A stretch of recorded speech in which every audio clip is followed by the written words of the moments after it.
Hey yo, my Planet Coaster friends, and welcome to Acarnania, my first ever series building a park. Starting off here, we're looking at the park entrance. So, like, you come out of a cave and you go down this entranceway to the parking lot. And this park is going to be very scenic.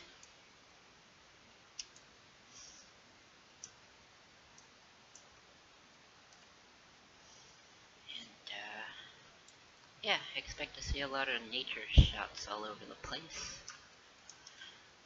And we'll get down here and go into the parking lot. There's plenty of parking, plenty of bus parking, and spawn points over here.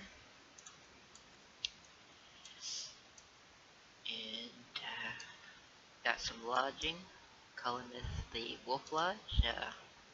A lot of the builds that I make throughout the series will be on my workshop, and any live building that I do for this park will be on Twitch.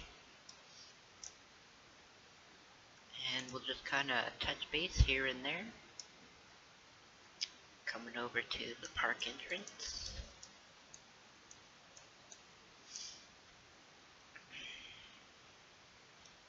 And here you have information and bathrooms, as well as gifts. And then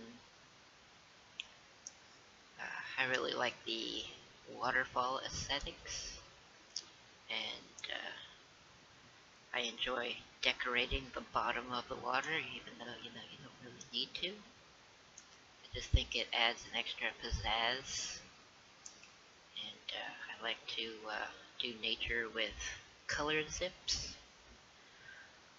So obviously in this shot the waterfall is your main focal point, so I've added highlights of purples to really grab your eye and make you zone in on the waterfall as your main focal point, and then the green around it just kind of blurs it all together. And the way that I've done this to make it to where this kind of area of the park is isolated is I've risen the ground up here, and then I've just used wall climbers and covered the raised parts so it looks like bushes, and then that way you don't get like over here where you can see past the tree line to the crap that's behind in the background. And then that's you'll see me do this with different applications throughout the builds of this park, where I'll really consider the different sight lines and hide it with this kind of setup. If that'll be like a natural wall or a bush wall or strategically placed trees. But get over to this side and add a bit of realism. I put the water tank for this area in the background.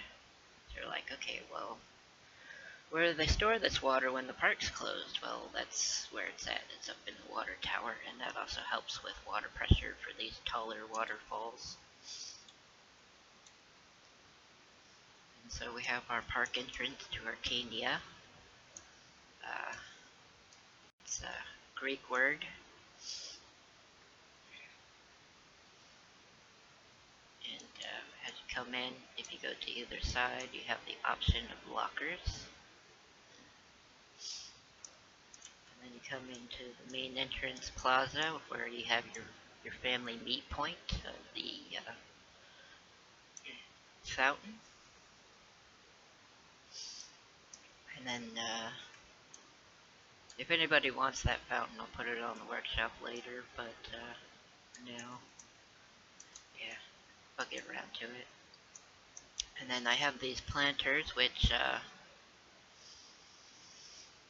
you can, they're meant to be tall, so you can raise it up or sink it to the ground.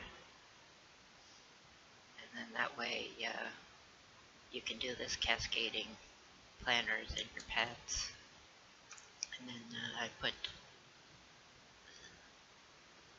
no.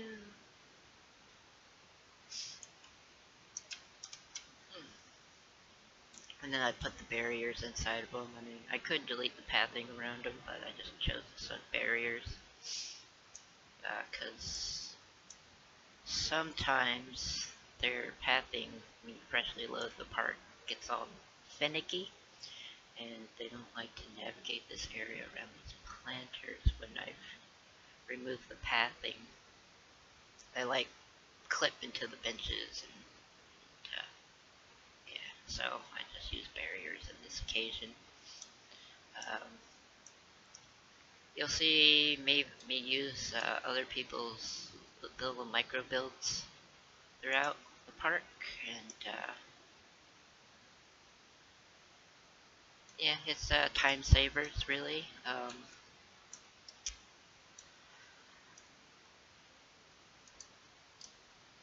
mean, I could come back and replace them with my own builds in a later date, but you know, if someone does a good job on a build, why not put it in your park? Uh, Shift H. I changed my keybinds because I think Control Shift H for hide the GUI sounds better than G. I don't know why the devs chose G. I think H is a better one, but hey. To each their own. So, let's see. I will do source and do that. And then, so I've, let's see.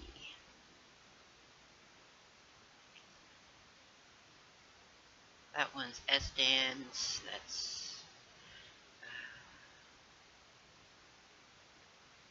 I give a shout out to these creators if I can find builds. I'll try to do that. If I forget, I'm sorry. You can point it out in the comments.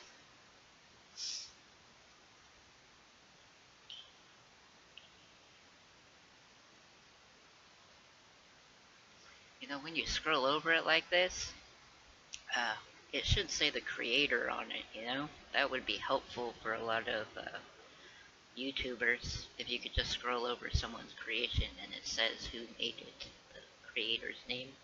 Yeah.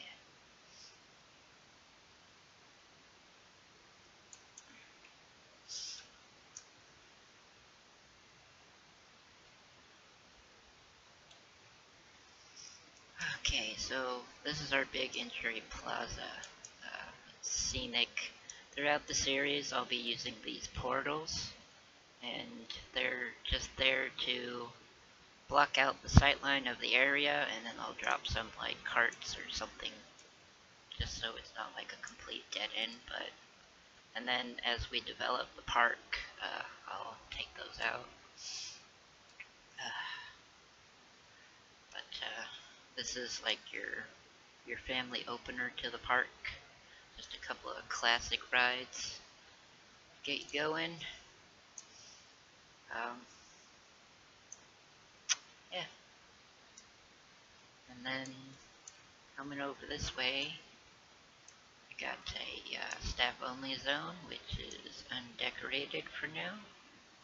I have every intention on moving this crap around and making it better in the future, but this is what I was talking about, where if you're down here at path level, you can see through the tree line far beyond, and so it breaks the immersion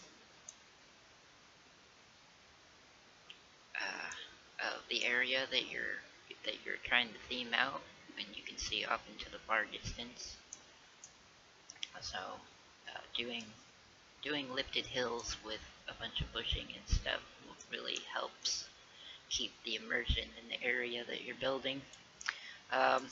Until the devs fix the ride lighting so we can actually edit the lighting at night, I'm not really going to show off too many nighttime shots because the lighting for both the shop counter, the shops, and the rides, uh, both the regular lighting and the ambient lighting is not editable.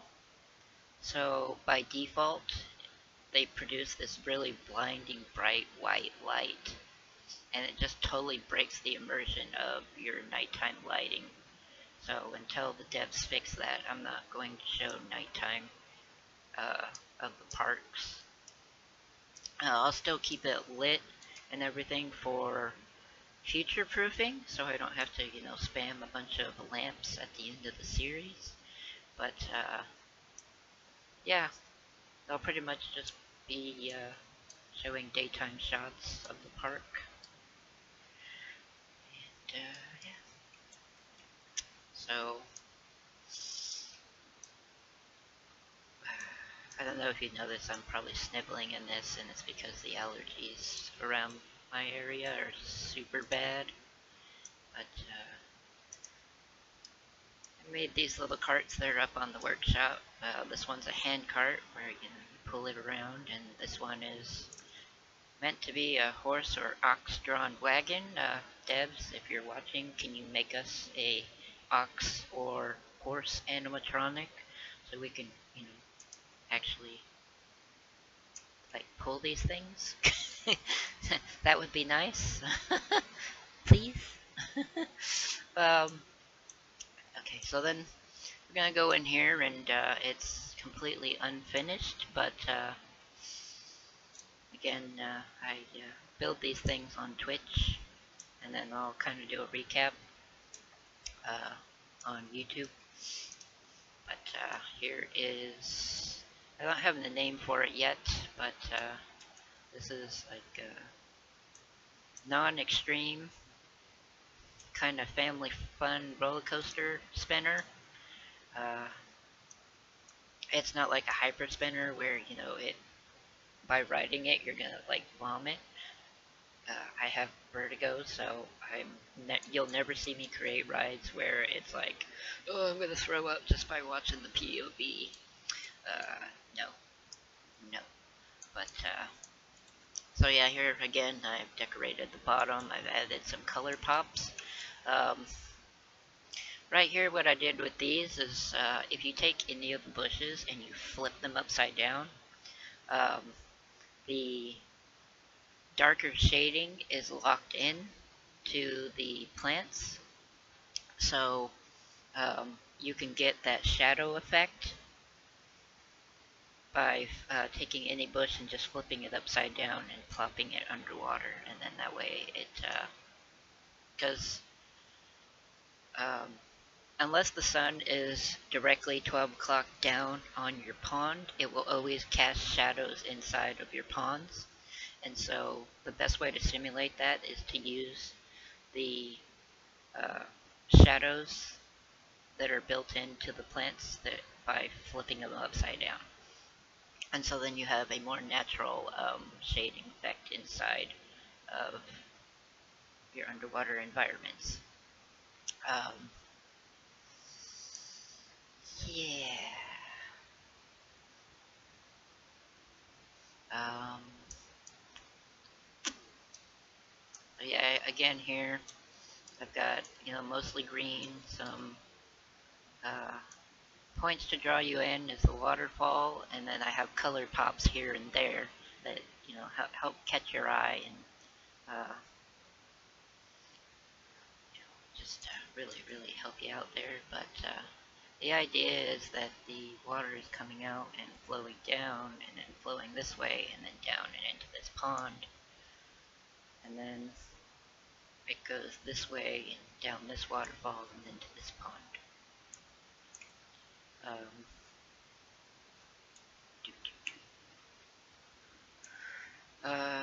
I haven't decided exactly how I'm going to theme the station yet, so this part is work in progress.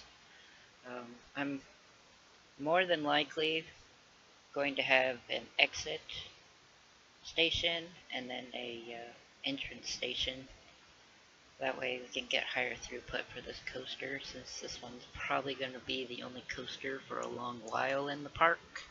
So it's going to need to handle a lot of throughput. And then this is a build that I did a while ago. I'm using it as the weenie for the park. They haven't figured it out by now. The park is very fantasy themed. Fantasy and landscaping are my two favorite go-to things to build. And I really enjoy scratch building those kind of themes. But that's on the workshop. The carts are on the workshop, the entrance is on the workshop, the little dude on the raft is on the workshop. This pirate, well, I'm calling it the rib ship. It's on the workshop.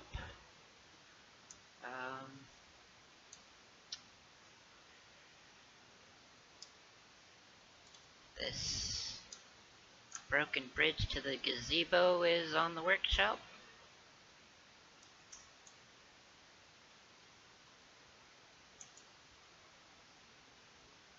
You know what would be really nice is if the devs added some fish to the game as animatronics. I don't mean like the balloon looking ones, I mean like more like an actual like koi fish. Cause yes, we can shrink down basic shapes and make our own things, but you have to use 1,000,000 pieces to make those things. And you can really save on piece count if the devs just make one object that has a school of fish swimming. If anyone's done game design, then you know, even though optimizing seems like a thing of the past, you still very much need to do optimizing anywhere you can to improve game performance, especially for a sandbox game like this one, because a lot of visual creators like to go ham with the models, and so any way that you can save on polygons will help improve performance for anyone who's loading the maps. So, you know, a high-end guy with his high-end rig will go all out on his park and use 1,000,000 pieces. And then the smaller guy with the lower grade computer will want to load it and check it out, but doesn't have the power, and so that's where optimizing really helps in a sandbox game. And so, yes, you can build 1,000,000 pieces for anything in this game, but if you have the option of using a model instead, that would be better. And then again, with the model, you can also create LODs that also reduce the poly count, which indeed improves performance. And yeah. So, and really, the thing for this game that really kills performance is the animated object feature. Currently, it creates instances when you build, but it doesn't lock in those instances. And so, because it doesn't lock in those instances, what happens is the game lags. And so it's just something that devs need to work on, really. What they should do, which would probably help with the lag instancing of animations with the platforms, is create an anchor point for the animations to parent to. So, for instance, if you were to use the little controller thing for putting in all the animations, if they use that as the anchor point, and then all of the platforms attached to that, that would improve animation performance in the game. Because then all of the, because what it would do is it would make the controller the 0 point in the world access, and then all of the platforms snapping to it would only have to access to that parent. And so that's where the lag is in the animation platforms is um, you have the three-dimensional coordinates in random places, and that data is saved to the blueprint, but then when it's loaded into somebody else's park, it now has to generate new coordinates, and that's where the lag is generated. So if you could just take that platform and um, zero out those coordinates to a parent object, which would be like I said, the controllers. I forget what they're called, but um, then that would be the only object that needs a coordinate, and then that data could save to the blueprint, and then once it's loaded into the new park, then you would only need to save the coordinate for the controller. And that would definitely improve game performance on animated objects, especially for those people that are building, like a large custom Ferris wheel that has tons of separately animated gondolas that all have to work together. And so yeah, devs are listening. There's how you deal with that problem, and that would help. If not, you're going to have to figure out a way, devs, to make it to where when people build a blueprint with multiple um, animated platforms in that blueprint, that the blueprint, when it's saved, creates a coordinate node at the 000 access point of the blueprint, and then have all the animations for the platform parent to that in the blueprint. And that should help with the performance issue on complicated animated platform simulations. And then, that also goes for the scaling thing too. Like, scaling is a great asset in the game, but the data for scaling, somewhere it like bugs out, and like it doesn't save correctly, and I don't know if it's an instant leak or a memory leak, but yeah, that also creates lag if you use scaling too much. I personally haven't had a problem with it, but other creators have. So that might be something to look into in the future. At any rate, this is Acarnania, and I'll either see you on Twitch building it, or I'll see you in future videos on updates on the progress of this. Alright, have a good day. Goodbye.